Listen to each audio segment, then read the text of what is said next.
Welcome to Chandru Study Center. We will accountancy. Past journalities in the books of Sasi Kumar. Sasi Kumar is a business. 2017 October date wise transaction.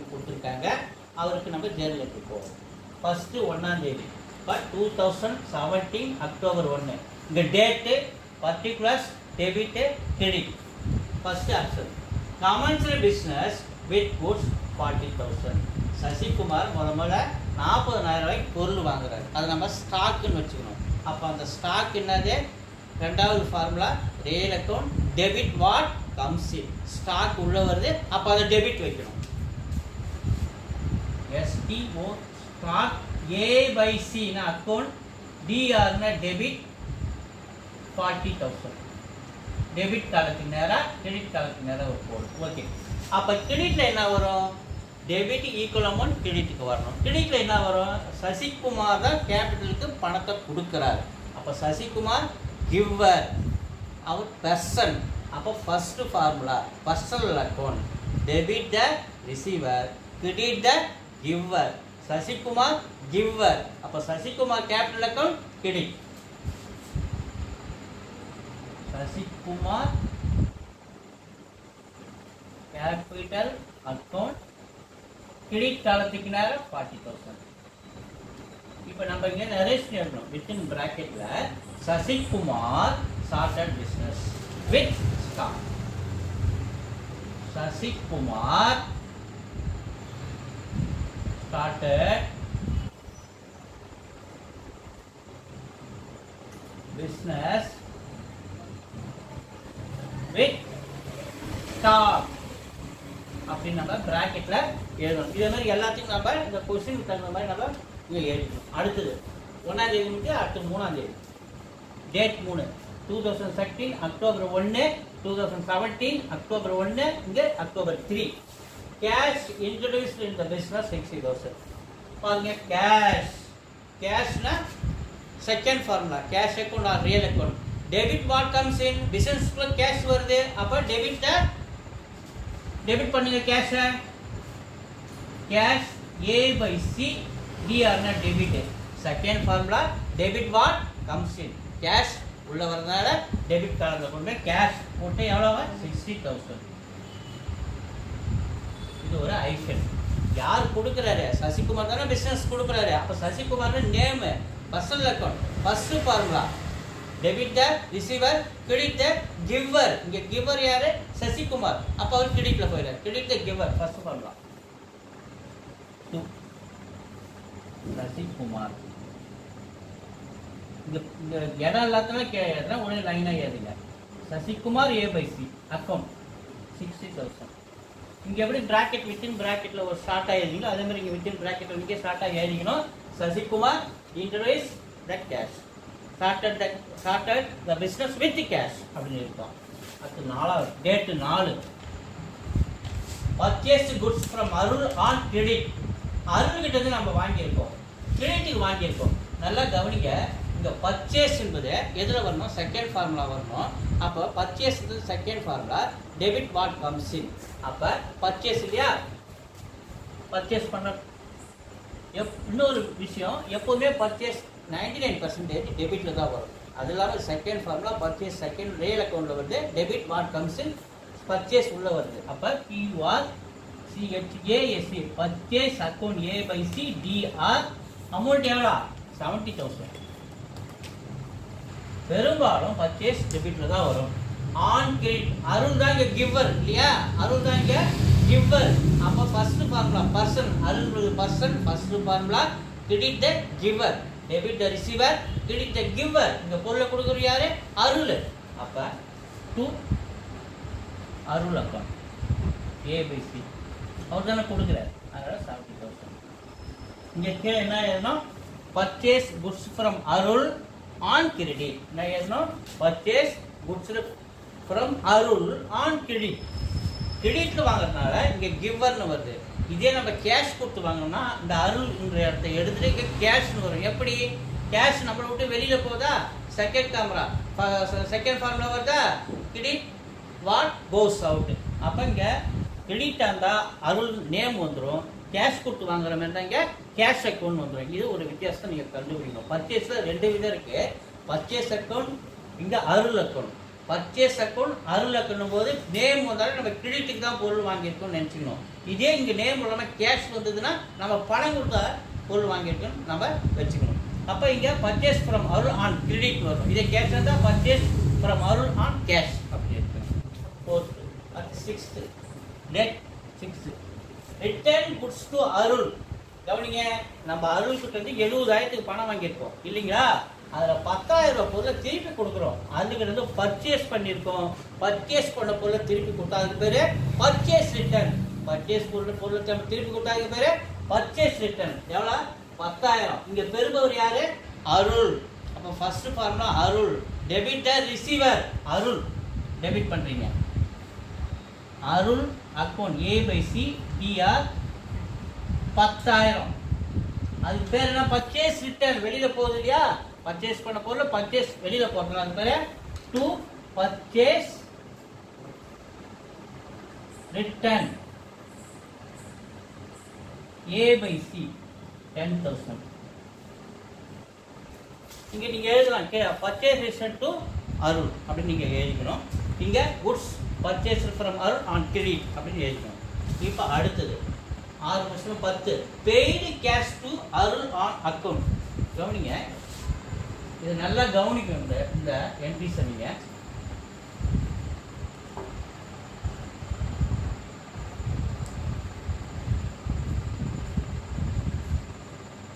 Date என்னது? 10 போடுறோம். Paid cash to Arul on account 60,000. என்ன date? 10. இப்போ ஏற்கனவே 70,000 பொருள் வாங்கியிருக்கோம். அருள் கிட்ட இருந்து 10,000 பொருள் நம்ம திருப்பி கொடுத்துட்டோம். அப்போ அருள் கிட்ட இருந்து நம்ம இன்னும் கொடுக்க வேண்டியது எவ்வளோ இருக்குது? 60,000 இருக்கு. அந்த 60,000 தான் இருக்கு. அப்போ பெய்டு கேஷ் டு அருள். அப்போ அருள் அந்த காசை வாங்கிடுறாரா? அப்போ அருள் யாரு? நேமா? பர்சனலா? ரிசீவரா? First formula debtor receiver. Arul receiver. Arul account A/C DR எவ்வளோ? 60,000. அப்போ கிரெடிட் என்ன வரும்? கேஷ். கேஷ். ஏன் கிரெடிட் கேஷ் வருது?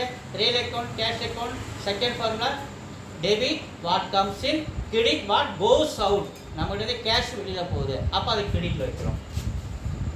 To cash account 60,000. இங்க paid to paid cash to அருள் அப்படி நம்ம இங்கே எழுதிக்கணும். இப்போ புரிஞ்சிச்சுங்களா? 3 என்ட்ரி வருது பாரு அருளுக்கு. அதுக்கு அடுத்தது sold goods to Chandar on credit. Chandar on credit. சந்திரன்றவருக்கு நம்ம பொருளை விற்பனை பண்றோம், சோல்ட் பண்றோம். எவ்வளவுக்கு? 30,000 பண்றோம். 30,000 பொருள் மாதிரி நம்ம அவருக்கு விற்பனை பண்றோம். அப்ப நம்ம விற்பனை பண்ணா நம்ம என்ன பண்ணுவோம்?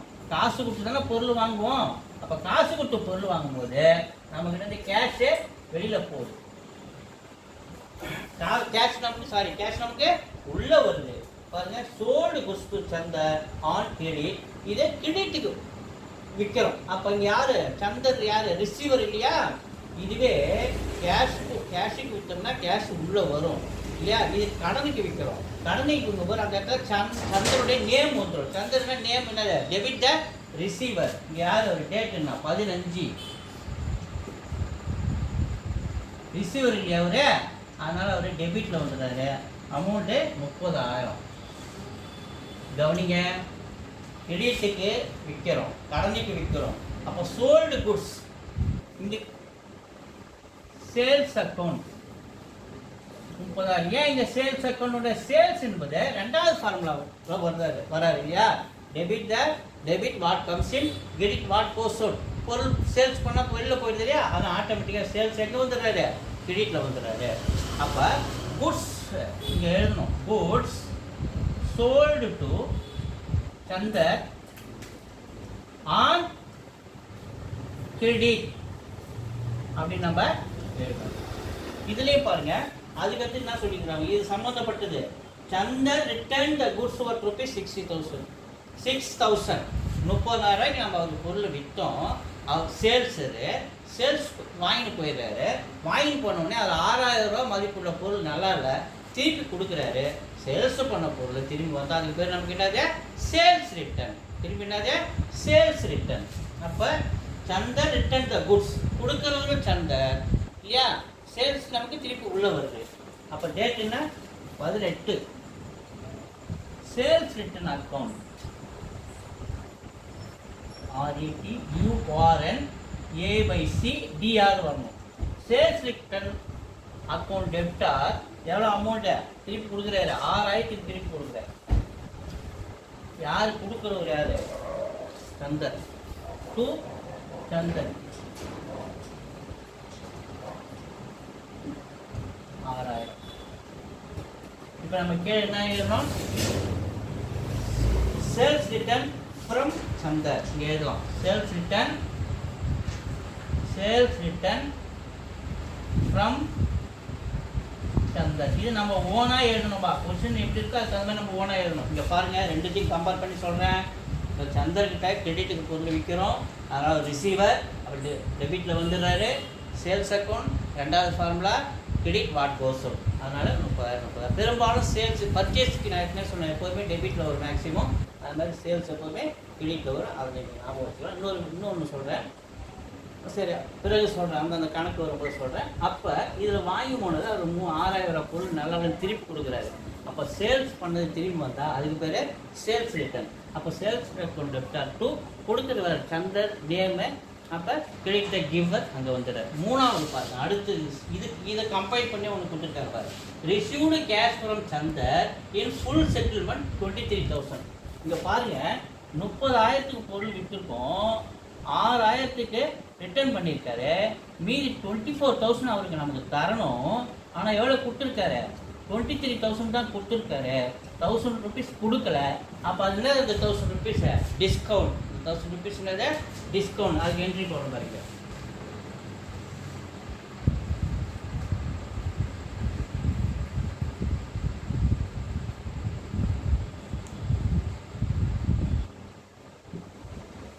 Date is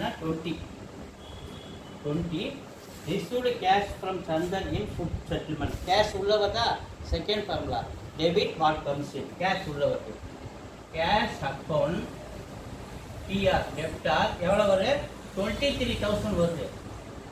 1000 ரூபாய் குறையுது இல்லையா, அதான் டிஸ்கவுண்ட். அதை நம்ம டிஸ்கவுண்ட் அக்கௌண்ட் வச்சுக்கணும், அதையும் டெபிட்லேயே வைக்கணும் இல்லையா.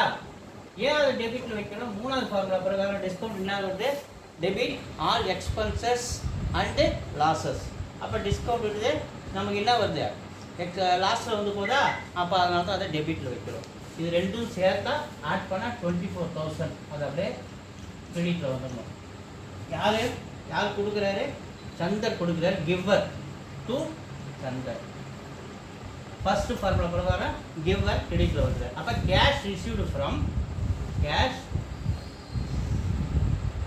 ஃப்ரம் சந்தர் அப்படின்னு நம்ம இதை எழுதிக்கணும். அடுத்து 25 டேட் என்னது 25. Paid salaries throw ECS 2,000. Salary என்னது நமக்கு என்னது லாஸ், நாமினல் அக்கௌண்ட். மூணாவது formula debit all expenses and losses. அப்போ சேலரி நமக்கு எக்ஸ்பென்சஸ் இல்லையா, அப்போ டெபிட் கார்டில் வச்சுக்கோங்க. சேலரி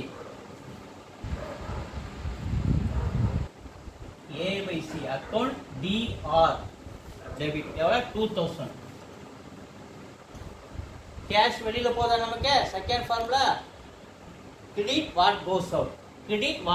கிரெடிட்ல கேஷ் வெளில போகுது, அப்போ அதை டு கேஷ் அக்கௌண்ட் 2,000. இங்கே சேலரி பெய்டு நம்ம எழுதணும். இந்த மாதிரி நம்ம அந்த 3 ஃபார்முலாவை நல்லா தெரிஞ்சு வச்சுக்கினேன், நல்லா மனப்பாடம் பண்ணிங்க, நல்லா எழுதி பாருங்கள், புரிஞ்சுக்கிங்க. 3 ஃபார்முலா தெரிஞ்சால் ஜெர்னல் ரொம்ப ஈஸி. வீடியோஸ் வந்து பாருங்கள், லைக் பண்ணுங்கள், சப்ஸ்கிரைப் பண்ணுங்கள். நன்றி, வணக்கம்.